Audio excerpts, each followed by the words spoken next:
اس نے اجازت طلب کی، دلاور ٹھٹک کر متوجہ کامن، اس نے آہستگی سے کہتے ہوئے اجازت دی اور اس کی طرف سے اجازت ملتے دولت مریم کو ساتھ لے اندر آ گیا۔ بیٹھو، دلاور نے کرسی کے سمت اشارہ کیا۔ تھینک یو، دولت مرے مرے سے لہجے میں کہتا کرسی کھینچ کے بیٹھ گئی، اس کے ساتھ ہی مریم بھی بیٹھ گئی۔ دلاور نے بے شک اسے صرف ایک ہی بار دیکھا تھا، لیکن اس کا حافظہ کمزور نہیں تھا، جبھی تو وہ اسے دیکھتے پہچان گئے وہ عدیل عمر کی بہن ہے۔ دلاور بھائی، وہ دراصل مجھے آپ کی ہیلپ کی ضرورت ہے۔ دولت نے اب اس کے سامنے تمہید باندھنے کی کوشش کی۔ سر کہہ کر مخاطب کرو گے تو زیادہ بہتر ہوگا، اس نے بہت سخت لہجے میں اسے تنبیہ کی۔ لیکن میں آپ کو لیزے کے حوالے سے، لیزے کا میرا حوالہ آج ختم ہو جائے گا، اس لیے مناسب یہی کسی بھی حوالے کے بغیر بات کی جائے اور یہ بتایا جائے کہ تم یہاں کیوں آئے، کس ہیلپ کے لیے آئے۔ دلاور نے اس کی بات کاٹتے ہوئے بات ہی ختم کر دی۔ دولت اس کا اتنا دو ٹوک انداز دے کر چپ سا ہو گیا۔ میں انتظار کر رہا ہوں تمہاری بات کا، مجھے کچھ اور بھی کام نپٹانے ہیں، اس نے اسے بولنے پر رخصت۔ وہ دراصل مجھ سے غلطی ہو گئی ہے۔ دولت نے بمشکل بات کرنے کی ہمت مجتمع کی۔ یہ کوئی نئی بات تو نہیں ہے، دلاور آہستہ زائیہ بولا۔ نئی بات ہے، اور وہ یہ ہے کہ مجھے غلطی کا احساس بھی ہو گیا، پہلی بار ہوا ہے، اور وہ بھی آپ کی وجہ سے۔ دولت اب بات کہنا شروع ہو چکا تھا۔ دلاور نے اس کی ساری بات پورے دھیان سے سنی اور ایک گہری سانس لے کر اپنی کرسی سے اٹھ کھڑا ہوا۔ اس نکاح کے بعد تمہارے گھر والوں کا کیا ری ایکشن ہوگا جانتے ہو نا؟ جی جانتا ہوں۔ پھر بھی یہ نکاح کرنا چاہتے ہو؟ جی ہاں، پھر بھی یہ نکاح کرنا چاہتا ہوں، کیونکہ میں دلاور شاہ کے نقش قدم پر چلنا چاہتا ہوں، وہ کار بندی کے نقش قدم پر نہیں۔ دولت کا لہجہ مضبوط تھا۔ کیا اس لڑکی کے گھر والوں کو فیس کر لو گے؟ دلاور سے ہر طرح کی یقین دہانی چاہتا تھا۔ میں ہر چیز کو فیس کرنے کا سوچ کر ہی آپ کے پاس آیا، ورنہ آسان طریقہ یہ بھی ہو سکتا تھا کہ میں اسے چپ چاپ اس کے گھر چھوڑ کر واپس آ جاتا، لیکن نہیں، میں اسے دگا نہیں دے سکتا، ہرگز نہیں۔ اس نے نفی میں کر دیں لائر اپنی غلطی کی بات تلافی کے لیے ڈٹ جانے والی دولت کو دیکھ کر دلاور کو یقین آ گیا وہ اس کے لیے اسٹینڈ لے سکتا ہے۔ چلو پڑا ہو پھر نکاح۔ اس لیے اس نے اس کا کیس اوکے کر دیا۔ اگلے چند منٹوں بعد ان کے نکاح کی رسم ادا ہوگی، اور دلاور نے دل کو فون کر کے اپنے پاس اپنے آفس میں آنے کا کہا۔ نبیل کے ساتھ سیدھا اس کے آفس ہی آ رہا تھا، ایسی ایک کال آذر فندی کو بھی کی تھی۔ آئیو لائیو آ کے اپنے آنو۔ علیزے پلیز یار بس کر دو یہ رونا دھونا، دلاور بھائی اتنے اچھے ہیں، وہ کچھ بھی نہیں کریں گے، وہ تمہیں اس طرح نہیں چھوڑ سکتے۔ کومل نے بیڈ پر بیٹھی گھٹنوں میں منہ چھپائے رات سے بھوکی پیاسی مسلسل ہوتی لیزے کے پاس بیڈ پر بیٹھتے اس کے بالوں کو سہلا کے اسے تسلی دینے کی کوشش کی۔ وہ اچھا ہے، بہت اچھا ہے، حد سے زیادہ اچھا ہے، اس کی اچھائی کو مجھ سے بہتر کوئی بھی نہیں جانتا، مگر اب میں یہ بھی جانتی ہوں کہ اب اس کی اچھائی کی حد ختم ہو چکی ہے، اب وہ نہیں رہا۔ اور رات کو یہاں سے جاتے ہوئے کس حال میں کیا یہ میں جانتی ہوں، میں، صرف میں۔ لیزے روتے ہوئے کہتے ہوئے ایک دم پھٹ پڑی۔ تو پھر اب کیا ہو سکتا ہے لیزے؟ یہ سارا معاملہ جان لینے کے بعد کومل کا دل بھی نرم ہو چکا تھا اس کے لیے۔ اب یہی ہو سکتا ہے کہ مجھے اس کے پاس جانا ہے، مجھے اس کے گھر میں رہنا اور صرف اس کے ہو کر رہنا۔ لیزے نے اپنا فیصلہ سنا دیا۔ لیکن لیزے، کومل نے کچھ کہنا چاہا۔ لیکن کچھ نہیں، مجھے اس کے پاس جانے میں کوئی شرمندگی نہیں ہے، کیونکہ میں اس کی بیوی ہوں، مسز دلاور شاہ۔ میں خود اسے چھوڑ کے آئی تو مجھے خود اس کے پاس جانا بھی ہے۔ لیزے نے اپنی بات پر زور دیا۔ کیا محبت کرتی ہوں ان سے؟ یہ سوال ایک اہم سوال تھا، لیزے کے آنسو پھر سے رواں ہو گئے، مگر وہ کچھ کہہ نہیں سکی۔ بولو نا علیزے، کیا محبت کرتی ہے ان سے؟ کومل نے سوال دہرایا۔ وہ ہے ہی محبت کے قابل، لیکن افسوس کہ میری اب اتنی بھی اوقات نہیں کہ ان سے محبت کر سکوں، کیونکہ وہ سچ کہتا ہے محبت بڑی حویلی والوں کی بس کی اور سمجھ کی چیز نہیں ہے، میرے بس کی بھی نہیں ہے، علیزے کہتے ہوئے سسک پڑی۔ لیکن علیزے، بغیر محبت کے تو فاصلے نہیں مٹ سکتے، کومل اسے سمجھا رہی تھی۔ میں جانتی ہوں، میں یہ بھی جانتی ہوں کہ مجھے ہر کام محبت سے کرنا ہے، محبت سے، عقیدت سے اور عزت سے۔ اب وہ ہے تو سب کچھ ہے، وہ نہیں تو کچھ بھی نہیں، علیزے بھی نہیں۔ علیزے نے بڑے مضبوط لہجے میں کہا۔ کومل کو اس کا فیصلہ سن کر خوشی ہوئی۔ آہو کومل در اس طرح تو کانٹا ہٹتا پہ، کومل نے تو خوشی ہونی ہے، چٹاخ۔ آذر نے ساری صورتحال دیکھنے اور سننے کے بعد ایک انتہائی زوردار تھپڑ دولت کے منہ پر رسید کیا اور چپ چاپ سر جھکا کر اس کا تھپڑ سہ گیا، کیونکہ وہ جانتا تھا وہ اس تھپڑ سے زیادہ کا حقدار ہے۔ آہو ان منہ کے ٹھڈے سارا کچھ مارو انہوں۔ تم نے بھی وہی کیا جو آج سے کئی سال پہلے بھی ہو چکا، تم نے بھی آخر یہ ثابت کر دی کہ تمہارے اندر بھی وہی جراثیم ہے، ضلالت والے، خباثت والے، بغیرتی والے۔ آذر کا دل چاہ رہا تھا وہ دولت کو کھڑے کھڑے گولی مار دے یا پھر اسے مار مار کر فنا کر ڈالے، لیکن کیا کرتا، مجبور تھا، بے بس تھا، کچھ نہیں کر سکتا تھا۔ کدھر تھا میں، کدھر تھا؟ ہاں، وہاں وہ اکیلا نہیں تھا، وہاں دلاور شاہ بھی تھا جس کے سامنے وہ سر بھی نہیں اٹھا سکتا تھا، وہاں عدیل نیازی بھی تھا جو خود بھی سر جھکائے بیٹھا تھا، وہاں جن کے وہ لوگ گناہ گار تھے، وہاں نبیل حیات بھی تھا، وہاں مریم بھی تھی، اور آذر اتنے لوگوں کے سامنے کیا کر سکتا تھا بھلا؟ بھائی آپ لوگ جانتے ہیں میں رات بھر آپ لوگوں کے ساتھ ہی گھر پہ رہوں، میں نے کوئی بھی غلط حرکت نہیں کی۔ غلط حرکت جو تم کر چکے ہو کیا وہ کم ہے؟ آذر دبے لہجے میں جان پیس کر بولا۔ لیکن میں اپنی غلط حرکت کا ازالہ بھی تو کر رہا ہوں نا۔ دولت پھر بھی جھجکا نہیں تھا۔ یہ ازالہ نہیں ہے، ازالہ تو میں کروں گا، آذر نے جیسے فیصلہ کر لیا کہتے ہوئے دل کی سمت پلٹا۔ عدیل صاحب میں شرمندہ ہوں آپ سے، میں جانتا ہوں کہ ایک عزت دار شریف گھرانے میں عزت کی کیا اہمیت ہوتی ہے. میں اس وقت آپ کی اس عزت کی اہمیت کو مد نظر رکھتے ہوئے فیصلہ کروں کہ ہم یہ نکاح خاموشی کی چادر میں چھپا کر نہیں رکھیں گے، بلکہ سب کے سامنے آپ کی عزت کو اپنی عزت بنا کر اپنے گھر لے کر آئیں گے، اور اسے بھی وہی مقام دیں گے جو ہمارے گھر میں باقی بہوؤں کا ہوگا. اگر اس میں ذرا سا بھی فرق ہے تو آپ میرا گریبان پکڑ سکتے ہیں. آپ کی بہن کو میں اپنی بہن سمجھ کر اپنی ذمہ داری پہ اپنے گھر لے کر جاؤں گا، بہت دھوم دھام سے لے کر جاؤں گا. آپ بس 1 مہینے کا یا پھر چند دنوں کا وقت دے دیں، انشاءاللہ یہ شادی اب ہماری شادیوں کے ساتھ ہی ہو جائے گی. آزن عدیل کے قریب آتے ہوئے معذرت کرنے کے ساتھ ساتھ اسے اپنی طرف سے مریم کے تحفظ کا پورا یقین دے رہا ہے، جبکہ عدیل سرخ چہرہ لیے سب کے کڑے مراحل سے گزر رہا تھا. یہ آفس اگر دلاور شاہ کا نہ ہوتا تو وہ یقیناً چودہ بندی کو کب کا لہو لہان کر چکا ہوتا، لیکن مسئلہ یہ تھا کہ دلاور شاہ کا لحاظ آڑے آ گیا تھا، کیونکہ معاملہ وہ ہینڈل کر رہا تھا. عدیل.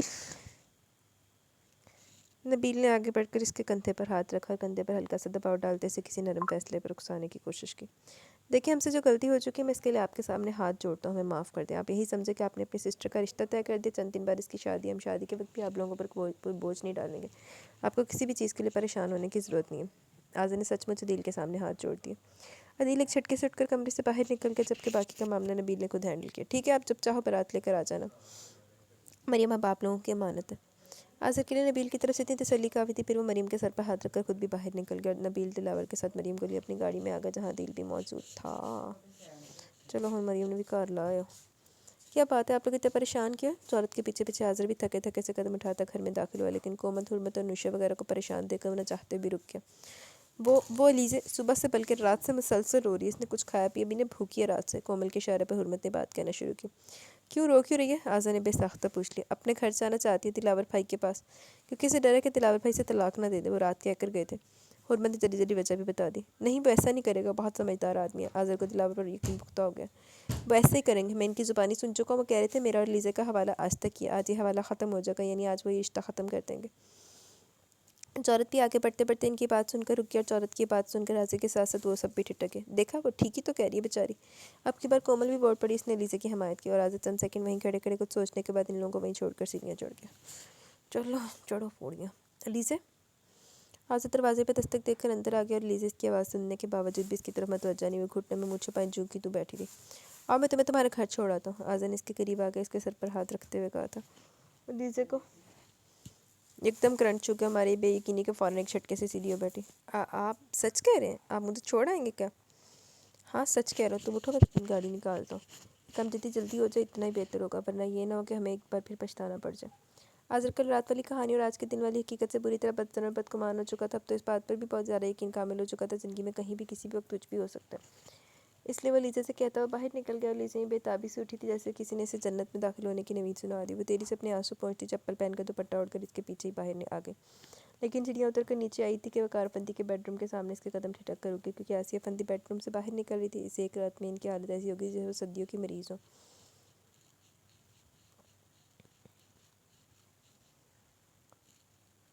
اللہ حافظ ماما، میرے لیے دعا کیجیے گا. لیزے کی آواز پھر آ گئی. اللہ حافظ، جاؤ اپنے گھر میں آباد رہو، اللہ تمہیں خوشیاں نصیب کرے. کیونکہ اب اتنا یاد رکھنا، اس شخص کو زندگی میں کسی بھی موقع پر دگا مت دینا، ورنہ کہیں کی بھی نہیں روگی. کیونکہ آج تو شاید وہ تمہیں قبول کر لے، مگر بار بار ایسا نہیں کرے گا، آخر وہ بھی ایک انسان ہے. آسیہ فندی نے بڑے دو ٹوک سے انداز میں سے سمجھایا اور اسے رخصت کر دیا، اور لیزے اپنے آنسو دوپٹے سے پہنچتی خالی ہاتھ میکے سے نکل آئی. اب اس کی وہ منزل تھی، منزل وہ تھی جہاں اس کا ڈرائیور تھا. وہ بہت اچھا بھابھی، بہت اچھا، بہت اعلیٰ ظرف، بلند کردار، اتنا کہ مجھے خود پر فخر ہونے لگا کہ مجھے اس سے محبت ہے. یہ دل اس کے دم سے دھڑکتا ہے. میں جی رہی ہوں تو صرف اس کی خاطر، صرف اس کے لیے. یہ زندگی صرف اسی کی امانت ہے. وہ نہیں ملا تو کیا ہوا، اس سے محبت کا احساس تو ہے نا. آخر وہ بھی تو اپنے دل میں اتنے دکھ، اتنی اذیتیں لے جی رہا ہے نا. آخر بطول آنٹی نے بھی تو کانٹوں بھری یہ زندگی بسر کی ہے نا. تو پھر میں کیوں نہیں جی سکتی بھلا؟ میں کیوں نہیں کر سکتی ایسا؟ میں کروں گی، میں جیوں گی بھابھی، میں جیوں گی. سب کچھ اپنے دل میں دفن کر کے جیوں گی، خوشی خوشی جیوں گی، اور دلاور شاہ کی محبت پہ سر اٹھا کر جیوں گی. اس طرح کہ ہر محبت کرنے والے کو مجھ میں میری محبت پر رشک آئے گا. کسی کی محبت میں پاگل ہو جانا یا مر جانا ہی کافی نہیں ہوتا، بلکہ کسی کی محبت سینے سے لگا کر جی لینا بھی بڑی بات ہوا کرتی ہے. میں محبت کا ایک نیا روپ دکھاؤں گی سب کو. میں دلاور شاہ پر قربان. یا خسمان کا پہلے تینوں تے ہاتھ لگا کر نیا چھوڑ کے آئیے. میرا رب راضی، میرا جگ راضی. میں دلاور شاہ پہ قیامت تک راضی. جو دکھ اس نے سے، جو قربانی اس نے دی، اس کے آگے تو یہ سب کچھ بھی نہیں. بس اب اس حال میں وہ خوش، اس حال میں زری بھی خوش. زری نے رو رو کر کہتے اپنے آنسو بھی پہنچ لیے، اور اس کے اس فیصلے پر نگارش کے تنے ہوئے اعصاب ڈھیلے پڑ گئے. اس نے زری کے بالوں کو سہراتے ہوئے گلے سے لگا لیا.